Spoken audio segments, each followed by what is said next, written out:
Yahoo! Hello mga masters and mga ka-G! Hello po sa inyong lahat dyan. Anong kabalang balita? Ayan po ay magpe-feed po tayo sa ating G. Kasi sinabi ko naman last time na meron po siyang problema sa kanyang gums. So ito po yung smoothie niya. Ginawa ko po siyang square.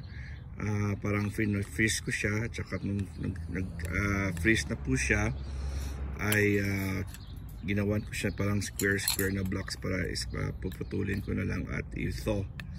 So ito po ay combination ng lahat ng mga greens na mga gulay, and then naglagay ako ng konting calcium powder, ayun lang po, at tubig. So ang ginagawa ko po dito, everyday po ito yung ito kasi yung gums po ng G natin, update lang po, swollen po siya. Makikita niyo naman po dito yung kanyang ito po ay lumaki talaga dito. At hindi na po siya hindi siya makakain talaga ng ng kusang loob. So ginagawa ko, binubuksan ko ito at pinapasok yung kutsara. Ayan. At kumakain lang po si G natin through spoon feeding. Ayan. So ang goal natin po ay maubos po ito. At naglalagay po ako ng konting antibiotic.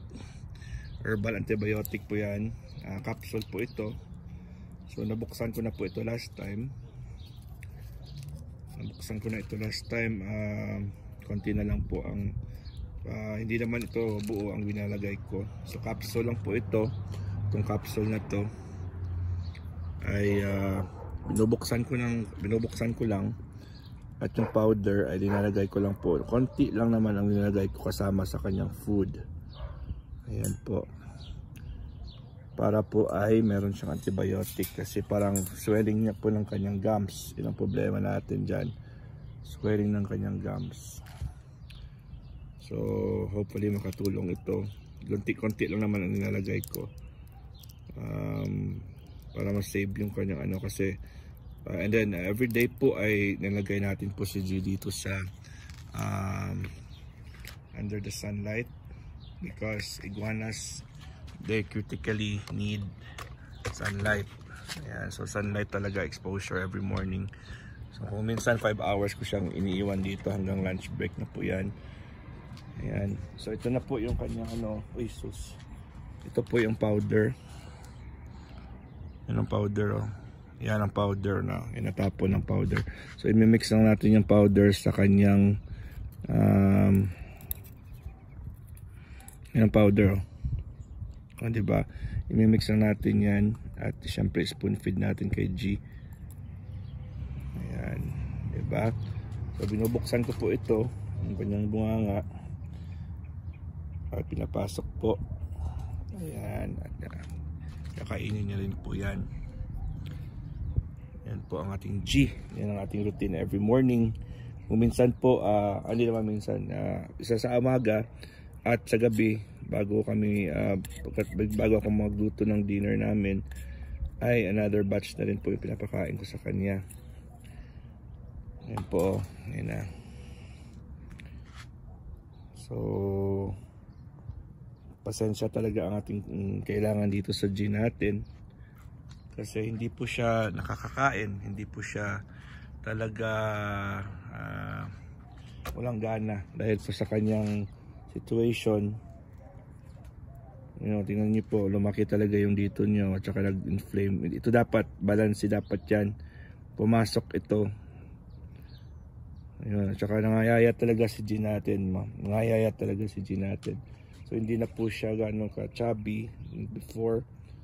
Ayan po, lahat po ng powder ng ating herbal antibiotic, ito po ay pumasok na nung nabuksan ko na mix ko na po, nakain po na ni G. Ayun, nakasama na po sa kanyang food.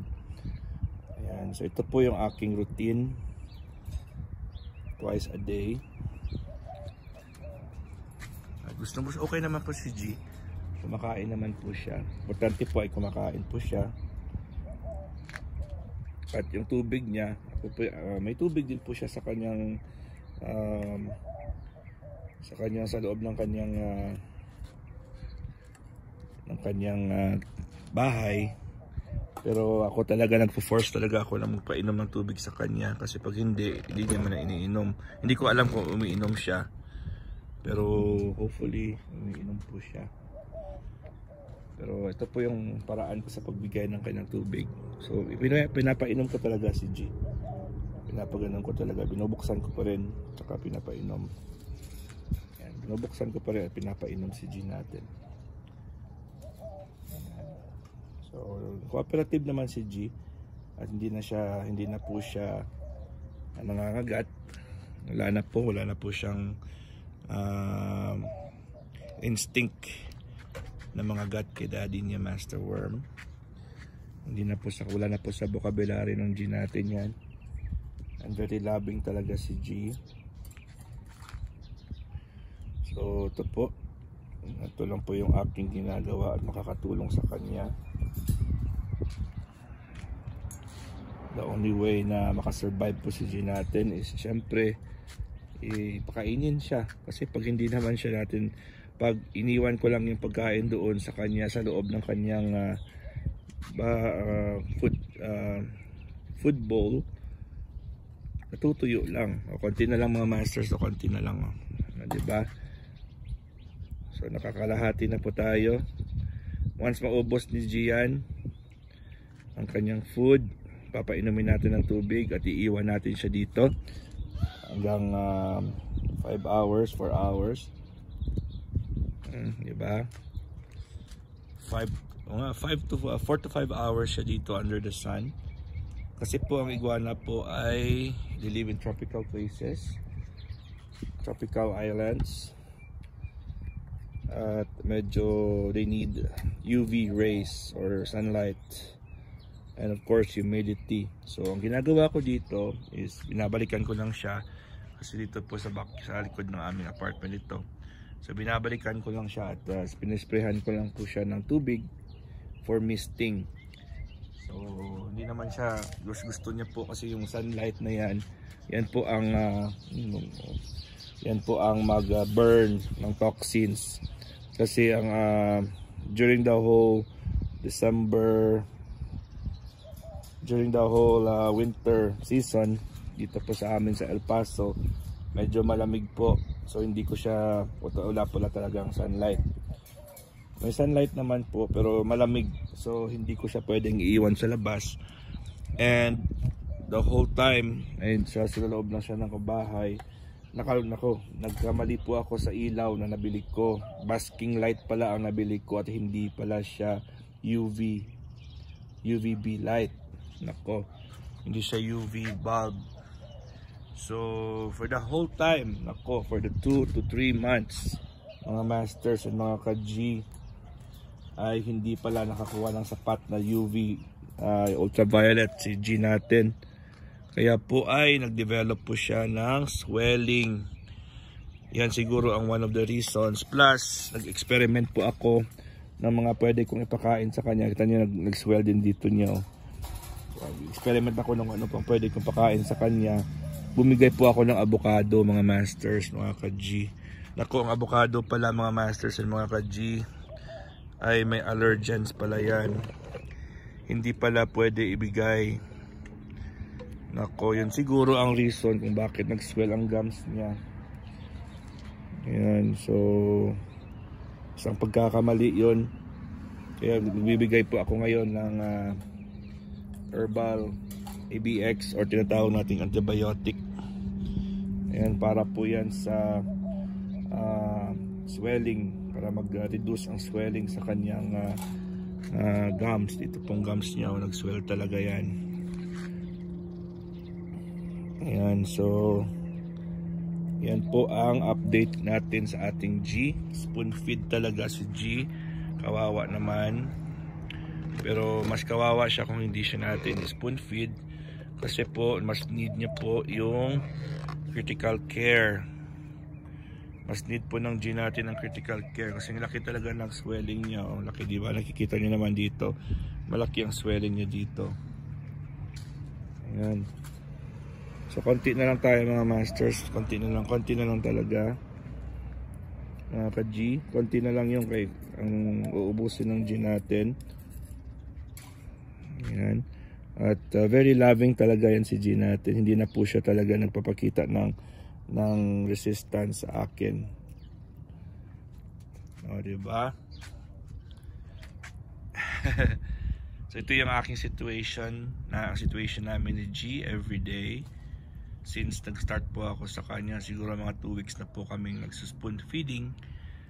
At yung kanyang ang blender, 2 beses pa lang naman ako gumawa ng blend, pero marami yun. Pero ginawa ko siyang linagay ko po siya sa parang ice cubes. Yan, hindi pala ice cube, parang lang pala, ziplock lang. Pero ginawa ko parang flat siya.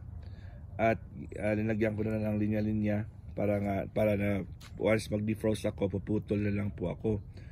So naka square na po siya. Para and then i-defrost ko, ko lang naman yan, iiwan ko lang naman dito yun sa isang bowl. At after, babalikan ko lang after a few minutes. Pagbalik ko po ay na po siya, soft na po siya. And then yun ang ibibigay natin kay G. Yan. So far may naman po, may tapos na po tayo. Yun, di ba? Last na lang po na kutsarita ni G. 2 na lang siguro. Tingnan natin kung mapaubos natin ito, ang buong ganito, ha. So hindi ko naman pwedeng buksan ang buong bibig niya. Ayan, kasi baka mapunit din yung muscle sa ang jaw niya. Ayan, konti na lang. Ito na, yan. Tapos na ang ating G sa kanyang pagkain. Ayun, maraming salamat po. Tapusin na lang natin ito. Ayun na po. Done na po si G natin.